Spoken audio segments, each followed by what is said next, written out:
All right, so somehow get, oh, there's Nikki's one. My iPhone is up there. So somehow you want to get a photo of some sort. I'm going to use this one of my daughter from the weekend.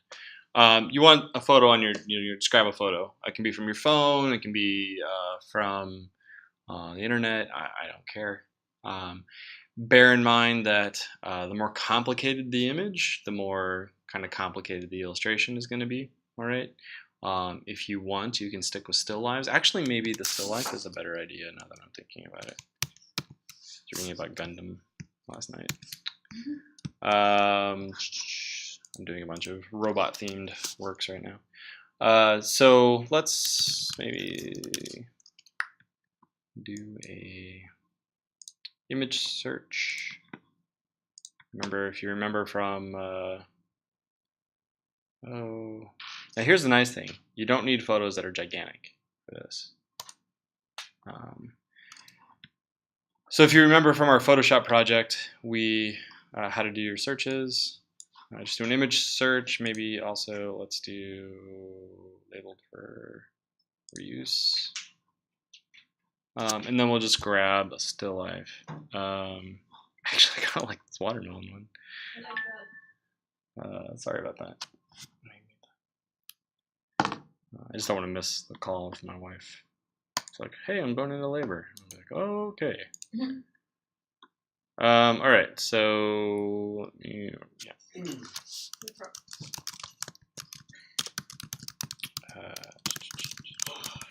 So we'll do a still life. So just find a still life, and we'll do that. That'll be easier. Thanks. I'm glad you went right. All right. So we'll open up Illustrator.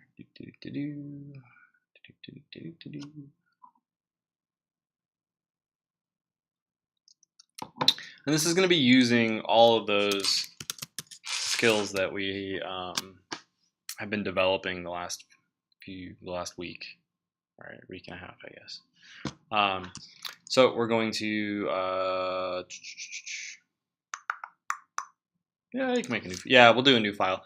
I want these to be 11 by 17. All right. So go profile print, size tabloid. It's 11 by 17. Up to you, portrait or landscape. Now remember, that's probably going to be determined based off of the image you pick. Odds are it's going to be landscape. That's usually how most still lifes are arranged. So they're horizontal images. But again, that'll be up to you. Leave your color stuff the same. All right, so instead of the way we were getting images into here when we were working on logos and stuff like that, we're going to use something called place. It's right here under the file menu. Command-Shift-P. So Command-Shift-P opens up a menu, and it's like, okay, where is this image you want to do? And I grab this one. Like, okay, where do I want to place it? Now, this is going to let you place this image wherever you want. Now, the image is bigger than my document. But see, I just was able to drag a box and place it. Now, it's not a rasterized image, or I'm sorry, it is a rasterized image. It's where we want it. What we are going to do with it is we're going to lock the layer that it's on. Okay, so we can't really mess with it. You can see our artboard. I am recording this. You can see our artboard is, the outline of our artboard is right there. So, if it doesn't fit the bounds, kind of just arrange it within your artboard the way you want it to be. I think I might actually just move it up a little bit. No, it's going to let me. There we go. Yeah, all right, that looks good. Okay, then make a new layer on top because that's the layer I'm going to draw on. All right. How you should keep this organized, it's up to you because everything's going to be an object, but it's probably smart to think in terms of making a new layer every time you start a new object in your still life, right? For instance, if I do all these leaves, I want them to probably be all on the same layer, right? the watermelon all on the same layer, the peach all on the same layer, the grapes, etc., etc. Cantaloupe. I guess that's a peach. It's probably an apple with what, a giant wormhole in it. Very appetizing. But all of this stuff, like the table, same layer, etc. Okay. And then it's just going to be a matter of grabbing your pen tool and starting to draw your shapes. So obviously I made that the table. I'm going to drag, oops, let me hide that real quick, drag out, make my table. Now we're thinking in terms of big shapes, okay? Get rid of that. Other things we can do, let's actually shift that real quick. You can come in and there is an eyedropper tool. It's I on the keyboard. It's also right over here in our tools, and that will let you pick colors. Okay, so I want that table to be that color because that's a color from the image. Right? If you don't like that, you can pick a different color. Let's stick with solid colors for this. All right, I don't want gradients.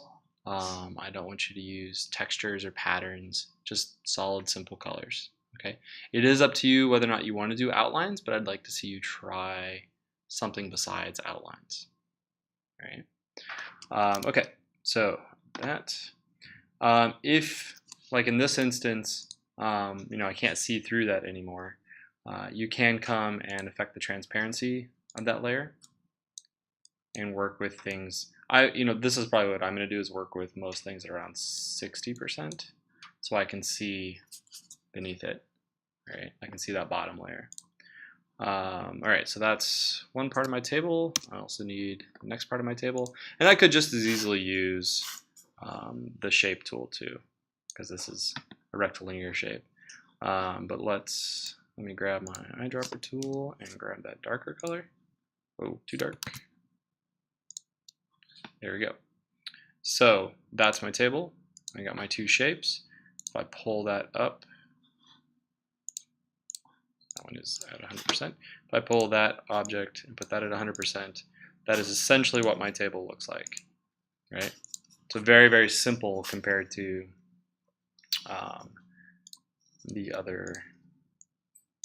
one that's actually the actual one that's there. Oops. Grab these, drop them. Now you'll notice that this isn't affecting the transparency of my layer. It's affecting the transparency of the objects on the layer, the path object and the rectangle object. All right. So when you are doing transparencies, make sure you have the objects that you want to affect selected, and that will help you quite a bit. Probably also a good habit to then start locking layers as you work on them, so you're not accidentally selecting layers you've already finished and moving them around, because you're going to be doing lots of intricate stuff. All right, the next thing I'm going to work on would be, for me, I think, let's do the white of this watermelon right here. Now, every time there's a big color change, I'm going to make it a new object. All right, and it's up to you how detailed you want to get. But in this instance, I want to do my white, so I'm going to grab, and I'm doing this very fast and simple. Okay. Oops. I'm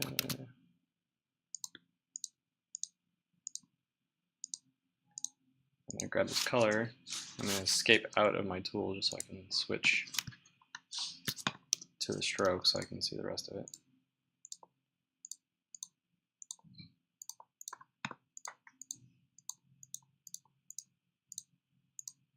All right. Okay. So then switch back to the fill, or actually wait. From here, hit my eyedropper. I don't know why that's selected black. Not the color I wanted. Yeah, let's go with the highlight color. That's good. That's a good color. So there's that, right? There's the edge of the rind. So then I would come and grab these. I already have the color selected, so it's going to automatically fill it in for me. Can't really see it right there, but whatever, that's fine. switch it over, and then you can always come in and go, you know, do this, and there, and then fill it back up. All right, and if you want, you know, obviously you can make them smoother. Come in with your, you could use your curve tool if it works for you. But all right, so there's my rind. Let's do. I might come back and put this rind. Well, let's go ahead and do that actually. So I'm going to put this rind on the same layer. I'll just call this rind. All right, so just coming in and finding. Exit out.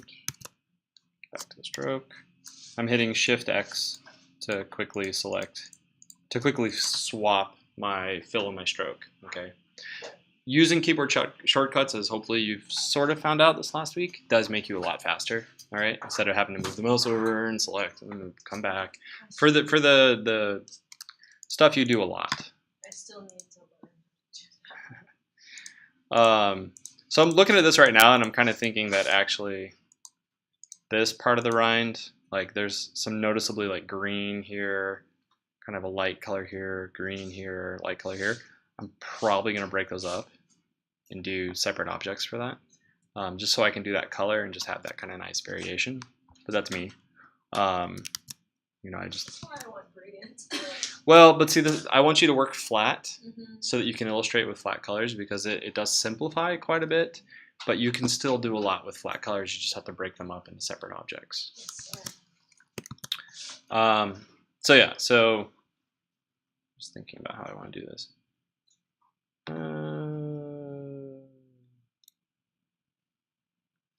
Yeah. Let's put anchors there. Come in and select that one. Oops. Delete it. Delete it. Grab my pen tool, click there, close that. There, close that. I'll close one down here.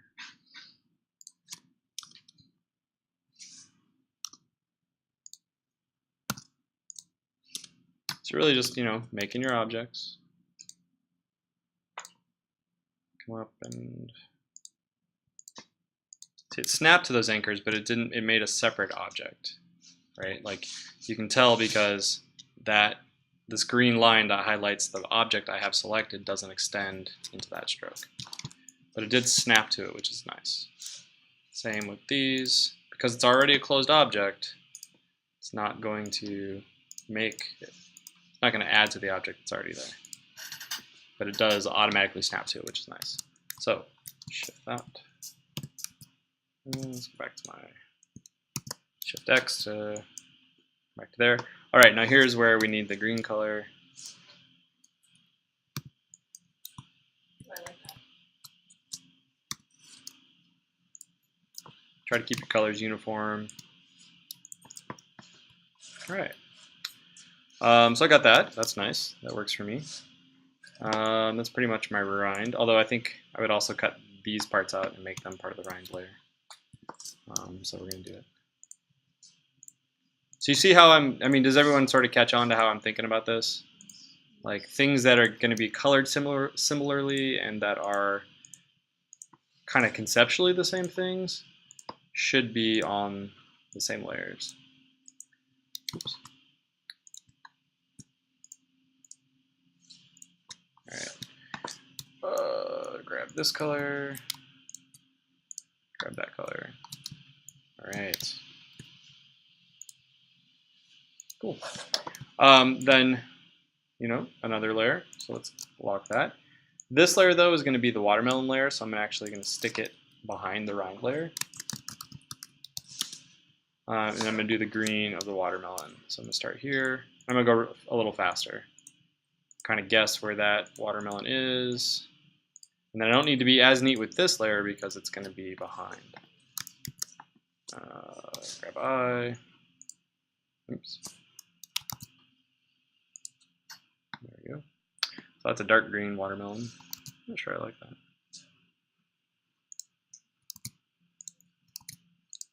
Yeah, okay, we'll deal with it. Cool. There's that one. Then I'm going to come in here. And again, I don't need to be as careful because the rinds are really what are, except for like right here, I want to be a little careful.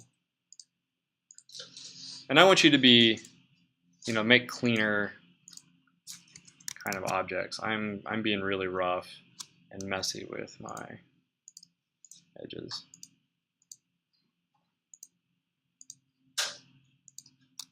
Hey Tom, that's a little distracting. Thanks.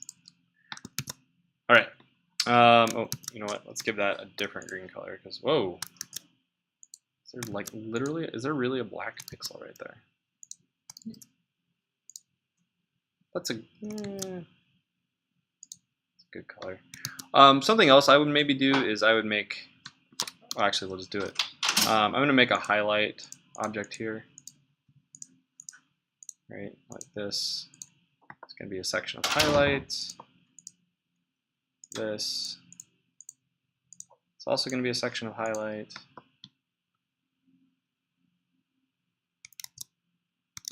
Yeah. Right.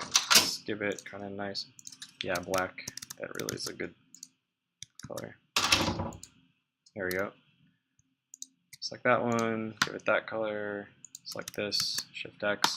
So you see how now it gives it a little bit more shape, right? And I would get a little more detailed with it, like here where you've got a little bit of highlight. Definitely maybe break this part into the shadow object. So we could come here and add an anchor and delete it to make a new object. I'll come down. This is about the extent. Oh, what am I doing? Well, let's go ahead and break this one too. All right, so now I've got two objects. And I'll come up here. All right. Is that there? And I can grab this one, kind of come in. I know this is a darker part of it, it's the shadow.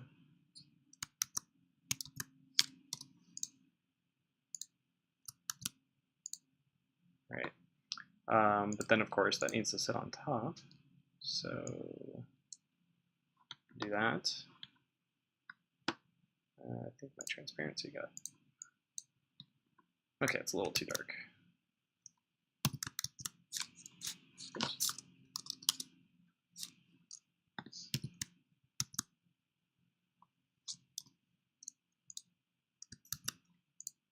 There we go. That's a good dark color. But you guys kind of get what I'm doing with this, right? Like trying to break it up into these different shapes. Thinking about it in terms of the. Oops, there we go. Why is it not? Oh, because it's locked. Why can't I select that?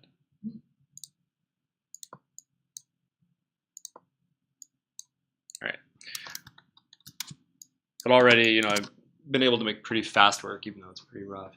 But I want you to think in terms of the different shapes, the texture, right? If you're looking at the images, try to imagine it as almost a landscape, a three-dimensional typography that you can, right? That you're looking at the object, and I want you to show me using flat color planes the texture of that object. Okay, it's not just about the shapes. Break those big color areas. So like how I broke down. Shut off the watermelon here. You know how I broke down the highlights of the watermelon, the dark part of the watermelon. I mean, I could get even more detailed and do like sliver of green here, darker sliver of green here, right? I could do slightly darker here, and then have sort of one as a highlight. You know, what I want you to do is think about these in terms of layers of color, right? That help sort of build up the actual object. Okay? Do you guys all have a good idea of what I'm expecting? Yeah? All right. Get on the web, find an old still life, break it down. Locking your layers is going to be really important, so you're not messing up.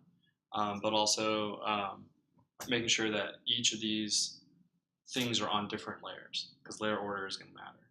I want you, on this project, I'm going to, in Illustrator, I'm going to grade whether or not you've organized your layers. Okay, so if your big areas are on separate layers and they're named, right? It's going to be a big part of this one. Cool? Everybody good? Any questions? No? All right, get started. That's what we'll work on. This is going to be due tomorrow. Okay, so I want you to kind of